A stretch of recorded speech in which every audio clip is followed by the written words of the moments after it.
10 তারিখ আল্লাহ রাব্বুল আলামিন ঐতিহাসিক গুরুত্বপূর্ণ বিষয়গুলি মুহররমের 10 তারিখে সৃষ্টি করেছেন এবং এই মুহররমের 10 তারিখ আল্লাহ রাব্বুল আলামিন বহু জিনিস ধ্বংস করে দিয়েছেন এবং কিয়ামত যেদিন অনুষ্ঠিত হবে, যেই দিন গোটা পৃথিবীর সমস্ত মানুষ আল্লাহ পাকের সামনে দাঁড়াবে, জীবনের প্রত্যেকটা কর্মকাণ্ডের হিসাব দেওয়ার জন্য দাঁড়িয়ে যাবে, ওই দিনটাই হচ্ছে এই মুহররমের 10 তারিখ।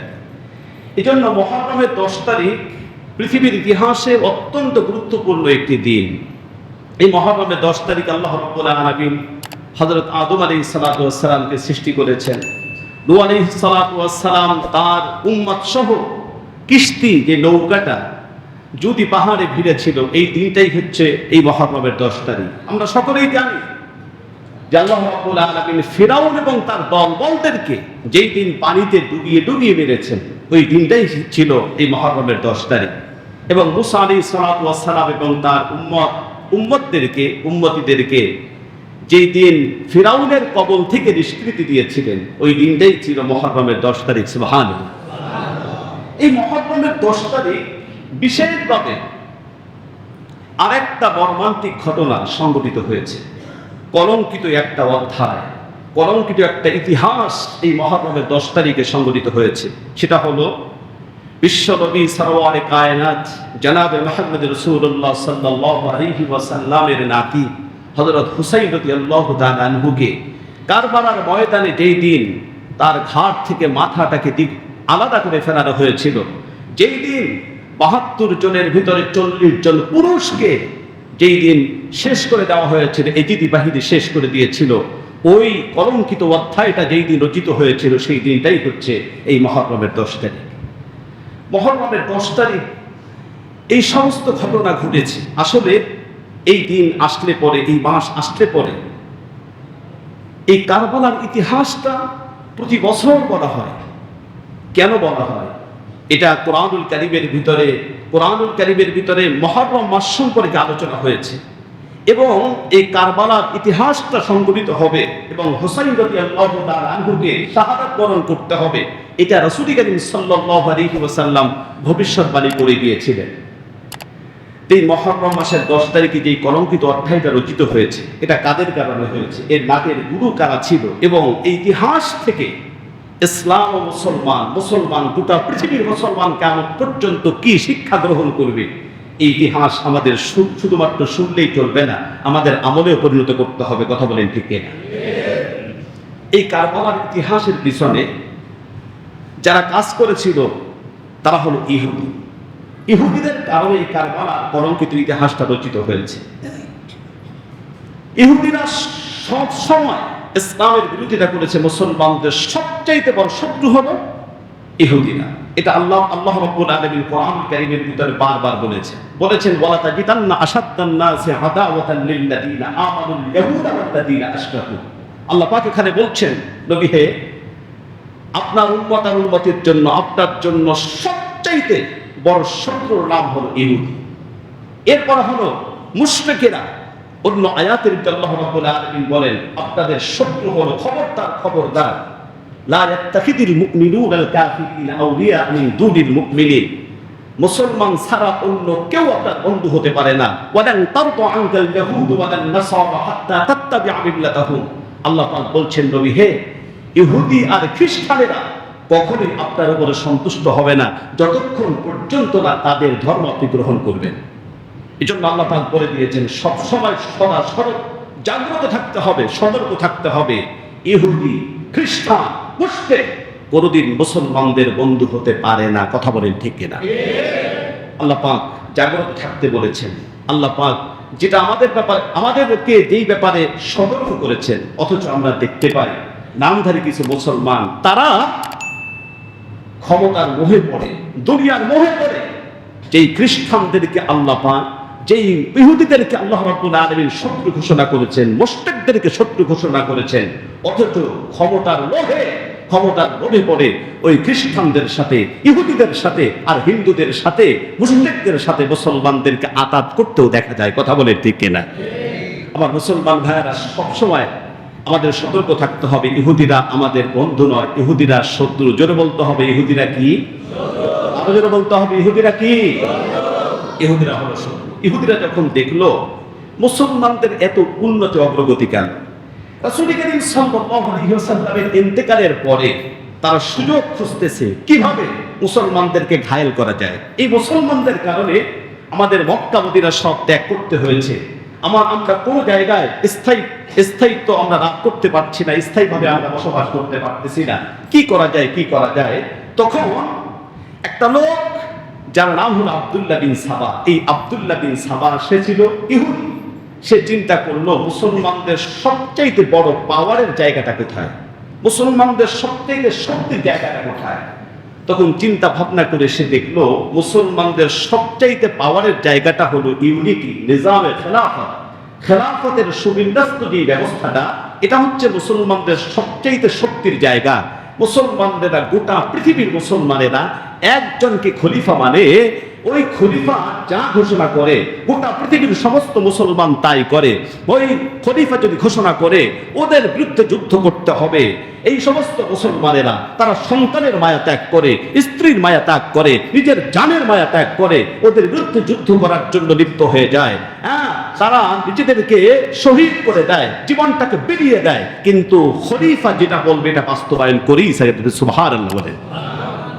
চিন্তা করে দেখেছে তাহলে নবী তো নাই, তারপরে হযরত আবু বকর সিদ্দিক রাদিয়াল্লাহু তাআলা আনহু তিনি যখন খেলাফতের মসনদে আসীন হয়েছেন, এই খেলাফতের সুবিন্যস্ত ব্যবস্থাটা কিভাবে ধ্বংস করে দেওয়া যায় তারা খুব চেষ্টা শুরু করে দিয়েছে।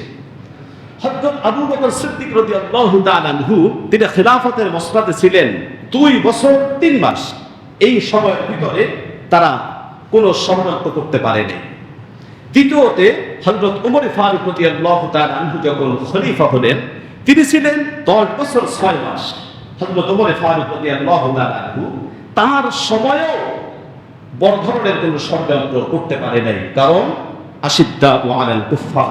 ওমর ফারুক রাদিয়াল্লাহু তাআলা আনহু তাকে দেখে মানুষ কেন শয়তানও ভয় পেত। কথা বলেন ঠিক কিনা? শয়তানও ভয় পেত, যার কারণে বড় ধরনের কোনো ষড়যন্ত্র করতে পারে নাই। কিন্তু হযরত ওমর ফারুক রাদিয়াল্লাহু তাআলা আনহুকে কিন্তু হত্যা করা হয়েছিল। কে হত্যা করেছিল? আবু লুলু নামক একজন গোলাম, যে ছিল ইহুদি।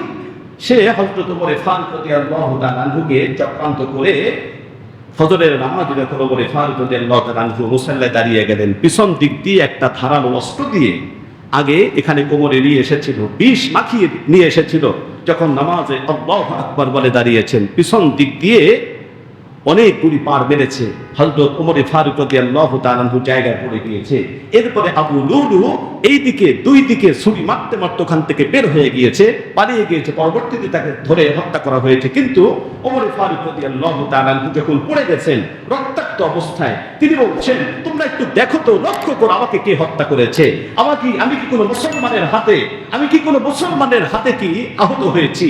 আমি কি দুনিয়ার থেকে যাচ্ছি কোনো মুসলমানের হাতে কি আক্রান্ত হয়ে, নাকি কোনো মুশরিক, নাকি কোনো ইহুদি, কোনো খ্রিস্টান কার হাতে?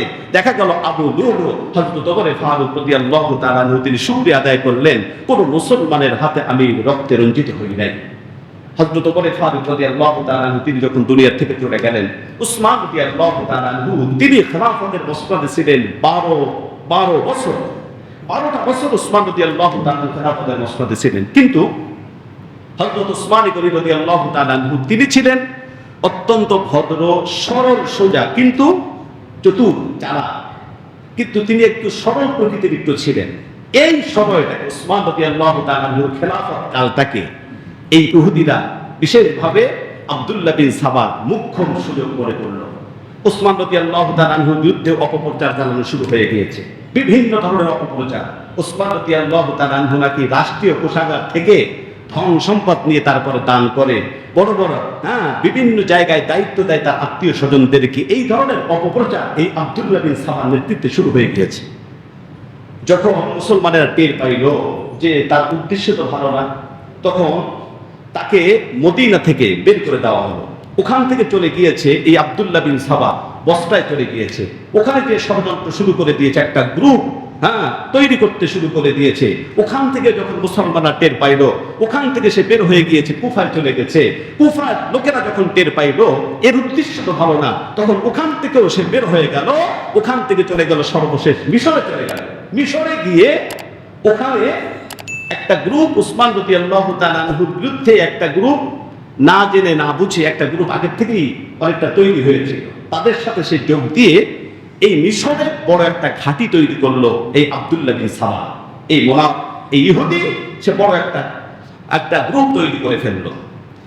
এরপরে উসমান রাদিয়াল্লাহু তাআলা আনহুর খেলাফত কাল যখন 12টা বছর, আমি সংক্ষিপ্তভাবে বলছি, মূল আলোচনাটা সামনের দিকে, 12তম বছর, ওই বছর সাহাবায়ে কেরাম যখন চলে গেল হজ করার জন্য, সমস্ত সাহাবায়ে কেরাম মদিনাতুল মুনাওয়ারা থেকে মক্কাতুল মুকাররমে চলে গেছে হজ করার জন্য। শুধুমাত্র মদিনায় এখনো পর্যন্ত আছে উসমান রাদিয়াল্লাহু তাআলা আনহু, আলী রাদিয়াল্লাহু তাআলা আনহু, হাসান আর হুসাইন রাদিয়াল্লাহু তাআলা আনহুমা সহ কয়েকজন পুরুষ সাহাবী আছেন, সাহাবায়ে কেরাম আছেন, আর সবাই চলে গেছে মক্কাতুল মুকাররমায়। এই সুযোগটাকে গ্রহণ করে আব্দুল্লাহ বিন সাবা আগের থেকেই তারা চিন্তা ভাবনা করে কাছে এসে জড়ো হয়েছিল। ওই সময় মদিনাতুল মুনাওয়ারার আক্রমণ শুরু করে দিয়েছে। ওসমান রাদিয়াল্লাহু তাআলা আনহুকে হত্যা করে ফেলবে। এই সময় সাহাবায়ে কেরাম যারা ছিলেন, আলী রাদিয়াল্লাহু তাআলা আনহু, হাসান হুসাইন সহ সকলেই উসমান রাদিয়াল্লাহু তাআলা আনহুকে বললেন, আপনি যেহেতু খলিফাতুল মুসলিমিন, আমরা কি তাদের বিরুদ্ধে যুদ্ধ করব কি করব না? আপনি যদি বলেন আমাদের কোনো জানের মায়া আমরা করব না, তারা যত মানুষ হোক না কেন আমরা তাদের বিরুদ্ধে যুদ্ধ করে যাব, তাদের বিরুদ্ধে আমরা লড়ব, আপনি বলেন আমরা তাদের বিরুদ্ধে যুদ্ধ করব কিনা। উসমান রাদিয়াল্লাহু তাআলা আনহু তিনি দেখলেন এই দলের ভিতরে কিছু সরল মরা কিছু মুসলমানও ছিল, কারণ আব্দুল্লাহ বিন সাবা বিভিন্নভাবে ষড়যন্ত্র করে কিছু সরল মরা কিছু মুসলমান, সত্য মুসলমান হয়েছে গ্রাম্য, এদেরকেও সে অ্যাড করেছিল। উসমান রাদিয়াল্লাহু তাআলা তিনি বললেন যে না, তাদের বিরুদ্ধে আমি যুদ্ধ করতে চাই না, কারণ এখানে কিছু সরল মরা মুসলমানও আছে। আমি চাই না যেই জমিনে আমার নবী শুয়ে আছেন ওই জমিনটা আমার কারণে কোনো মুসলমানের রক্ত রঞ্জিত হোক, মুসলমানের রক্ত এখানে প্রবাহিত হোক, এটা আমি চাই না। সুতরাং আমার যা হয় হোক, তাদের বিরুদ্ধে যুদ্ধ করা যাবে না। উসমান রাদিয়াল্লাহু তাআলা ঘরের ভিতরে গিয়ে দরজা বন্ধ করে দিলেন। আব্দুল্লাহ বিন সাবার নেতৃত্বে পুরো ঘরটাকে অবরুদ্ধ করা হলো। হাসান আর হুসাইন রাদিয়াল্লাহু তাআলা আনহুমা তারা দরজার সামনে গিয়ে তারা পাহারাদারি করছে। এই দরজা দিয়ে উসমান রাদিয়াল্লাহু তাআলা আনহুকে, আমার মুসলমান ভাইয়েরা, ইয়াজিদ যখন এই সংবাদটা শুনেছে, হুসাইন 72 জনের একটা কাফেলা নিয়ে কুফার দিকে রওনা হয়ে গিয়েছে। সাথে সাথে কুফার যে গভর্নর ছিল, ওই গভর্নরকে অপসারণ করে একজন দুষ্ট প্রকৃতির একটা গভর্নর, যার নাম হচ্ছে উবাইদুল্লাহ ইবনে জিয়াদ। এই ইবনে জিয়াদ সংক্ষিপ্ত বলা হয় ইবনে জিয়াদ। এই ইবনে জিয়াদকে কুফার গভর্নর করা হলো। তাকে বলা হলো, খবরদার, তোমাকে আমি আদেশ করেছি হুসাইন যেন কোনোভাবেই যেন কুফায় প্রবেশ করতে না পারি, তাকে আমার বায়াত গ্রহণ করতে বাধ্য করো। ইবনে জিয়াদ চলে এসেছে কুফায়। আসার পরে লক্ষ্য করে দেখলো কারা হুসাইনের পক্ষে আছেন, সবাইকে ধরে বন্দী করা হলো। ওইদিকে হুসাইন রাদিয়াল্লাহু তাআলা আনহুর চাচাতো ভাই মুসলিম বিন আকিল আগেই চলে এসেছিল। এই মুসলিম বিন আকিল রাদিয়াল্লাহু তাআলা আনহু, তাকেই ধরে আনা হলো। তাকে ধরে ছাদের উপরে গিয়ে তাকে হত্যা করে ছাদ থেকে নিক্ষেপ করে ফেলে দেওয়া হলো। সবাই ভয়ে ভীত হয়ে গেল। বন্ধুরে, আবার হুসাইন রাদিয়াল্লাহু তাআলা আনহু আস্তে যখন কুফার কাছে চলে এসেছে, এমন সময় ইবনে জিয়াদ হুর নামক একজন সেনাপতির নেতৃত্বে 1000 সৈন্য পাঠিয়ে দিল, যাও হুসাইনকে বাধ্য করো সে যেন ইয়াজিদের কাছে বায়াত গ্রহণ করে। এই হুর 1000 সৈন্য দিয়ে হুসাইন রাদিয়াল্লাহু তাআলার সামনে গিয়েছে। হুসাইন রাদিয়াল্লাহু তাআলা তিনি বলতেছেন, আমাকে বাধা প্রদান করছো কেন? আমাকে বাধ্য করছো কেন? তোমরাই তো আমাকে ডেকেছো, আমরা এসেছি, আমি কি শুধু এসেছি? বলতেছেন আমরা তো আপনাকে ডাকি নাই। তিনি চিঠির বস্তা বের করে দিলেন, তোমরাই তো চিঠি দিয়েছো। হুর বলতেছে, দেখেন আমরা দিই নাই, আমি আপনাকে ভালোবাসি, আমি আপনাকে হত্যা করতে চাই না, কিন্তু আপনি ইয়াজিদের হাতে বায়াত গ্রহণ করেন। হুসাইন রাদিয়াল্লাহু তাআলা আনহু বলতেছেন, আমার জীবন গেলেও আমার নানা রেখে যাওয়া খেলাফত ব্যবস্থা একটা ফাসিকের হাতে আমি তুলে দিতে পারি না, আমি কোশ্চেন কারণে মেনে দিব না। দোস্তরে আমার, এইভাবে কয়েকদিন চলে যাওয়ার পরে এই ইবনে জিয়াদ ওমর ইবনে উতবা নামক একজন সেনাপতির নেতৃত্বে আরো 4000 সৈন্য পাঠিয়ে দিল যে হুসাইনকে বাধ্য করো সে যেন ইয়াজিদের হাতে বশ্যতা স্বীকার করে। আমার মুসলমান ভাইরা, শেষ পর্যন্ত হুসাইন রাদিয়াল্লাহু তাআলা আনহুকে ঠেলতে কারবালার ময়দানে নিয়ে আসা হলো। কারবালার ময়দানে অবস্থান এমন হয়ে গিয়েছে, মুহররমের 8 তারিখে পানি নাই, কোনো কিছুই নাই, খাবারের ব্যবস্থা নাই, পানির ব্যবস্থা নাই। হুসাইন রাদিয়াল্লাহু তাআলা আনহু তাদেরকে বলতেছে, দেখো আহলে বাইত বিশ্বনবী মুহাম্মদ রাসূলুল্লাহ সাল্লাল্লাহু আলাইহি ওয়াসাল্লামের পরিবারের লোকেরা আমরা, আমাদের খাবারের ব্যবস্থা নাই, পানির ব্যবস্থা নাই, ফুরাতের এই পাটটা একটু ছেড়ে দাও, পানির ব্যবস্থা করে দাও। কিন্তু তারা ছাড়তে একেবারেই রাজি না।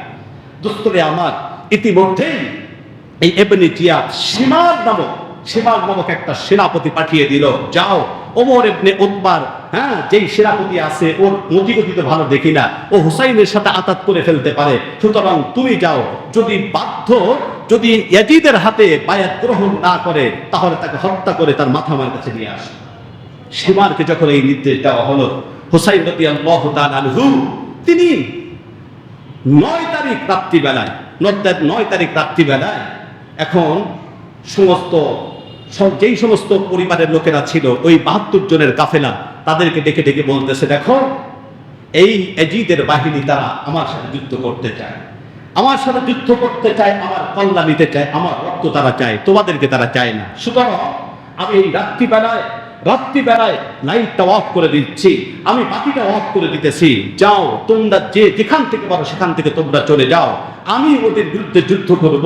তোমাদের রক্ত যেহেতু তারা চায় না, তোমাদেরকে আমি বলছি তোমরা যেখান থেকে পারো পালায় তোমরা মক্কার মদিনায় চলে যাও, আমি ওদের বিরুদ্ধে যুদ্ধ করব।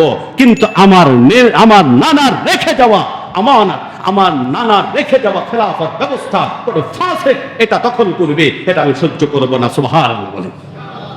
আমার মুসলমান ভাইরা, হযরত হুসাইন রাদিয়াল্লাহু তাআলা আনহু তিনি বলছেন, যাও তোমরা যেখান থেকে পারো সেখান থেকে তোমরা পালায় চলে যাও। লাইটটা অফ করে দেওয়া হলো। হুসাইন রাদিয়াল্লাহু তাআলা আনহু তিনি এখন দীর্ঘক্ষণ পরে লাইটটা যখন আবার জ্বালাইলেন, আবার বাতিটা যখন জ্বালাইলেন, দেখলেন হায় হায় এখনো পর্যন্ত তার 72 জনের কাফেলার একটা লোক হুসাইন রাদিয়াল্লাহু তাআলা আনহুকে ছেড়ে যায় নাই।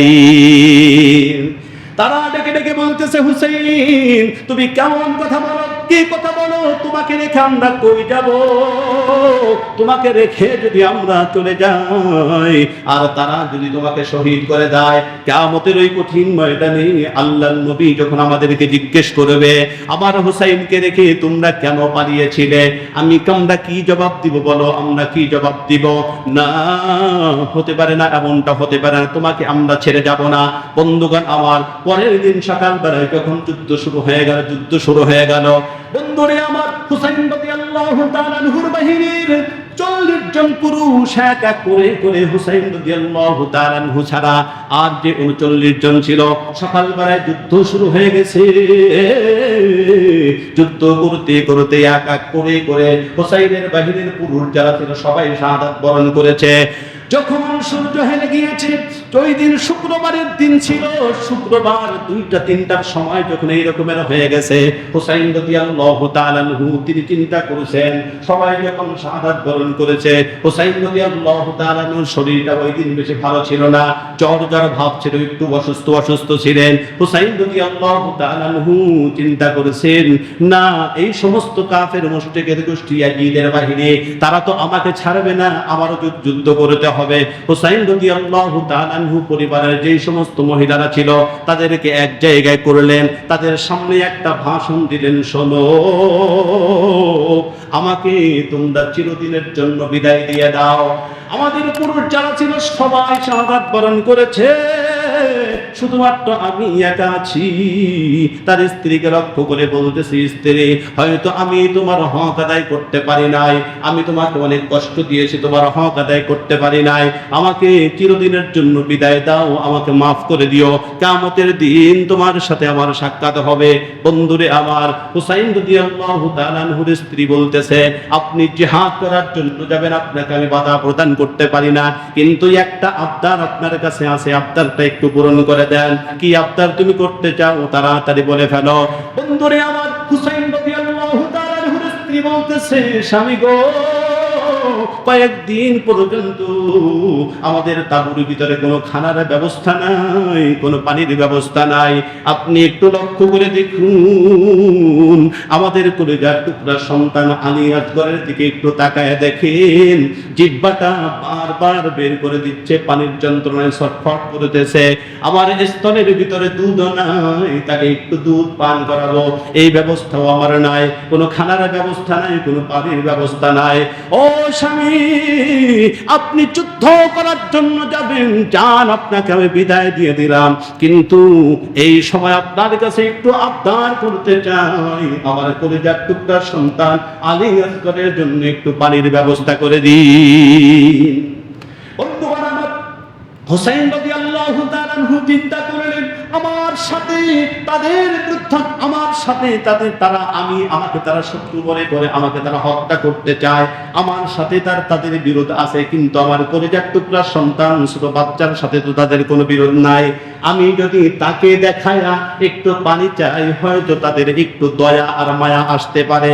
হুসাইন রাদিয়াল্লাহু তাআলা আনহু আলী আসগরকে এইভাবে হাতের উপরে নিয়া ইয়াজিদি বাহিনী, ওই শিমারের বাহিনীর দিকে দুইটা হাতের উপরে করে আলী আসগরকে এইভাবে তুলে ধরেছে, ধরে বলতেছে, ও ইয়াজিদি বাহিনী, একটু তাকাও, একটু তাকাও, আমার হাতের উপরে নবীর আওলাদকে আমি রেখে দিয়েছি, আমার নবীর আওলাদকে আমি রেখে দিয়েছি, আমার কলিজার টুকরা সন্তান আলী আসগর দেখো পানির যন্ত্রণায় ছটফট করতেছে, জিহ্বাটা বের করে দিচ্ছে, দাও আমাদেরকে পানি না দাও কোনো আপত্তি নাই, কিন্তু আমার আলী আসগরের জন্য একটু পানির ব্যবস্থা করে দাও।